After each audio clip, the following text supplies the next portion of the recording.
হুলি নব সাজেরে।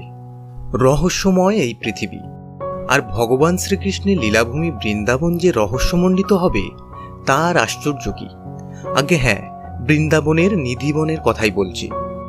বৃন্দাবনের ভক্ত ও পর্যটকদের কাছে অন্যতম প্রধান আকর্ষণ এই নিধিবন মন্দির। এই মন্দিরেই ছড়িয়ে ছিটিয়ে আছে শ্রীকৃষ্ণের নানাবিধ লীলা, যা আজও পর্যটকদেরকে সমানভাবে আকর্ষিত করে। নিধিবনের সঙ্গে জড়িয়ে থাকা রহস্যে ঘেরা সব গল্পের আদৌ কোনো সত্যভিত্তি আছে কিনা তা আজ বিজ্ঞানের যুগে এসেও এই রহস্যের উদ্ঘাটন হয়নি। যুক্তিবাদী মানুষ আজও তা যুক্তিতর্কের মাধ্যমে বিচার করতে পারেনি।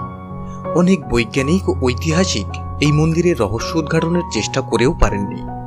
তারাও স্বীকার করেছেন যে এই মন্দিরের কিছু ঘটনা রহস্যময়, যা তাদেরকেও ভাবিয়েছে। তাই তো নিধিবন আজও তীর্থযাত্রীদের কাছে আকর্ষণীয়।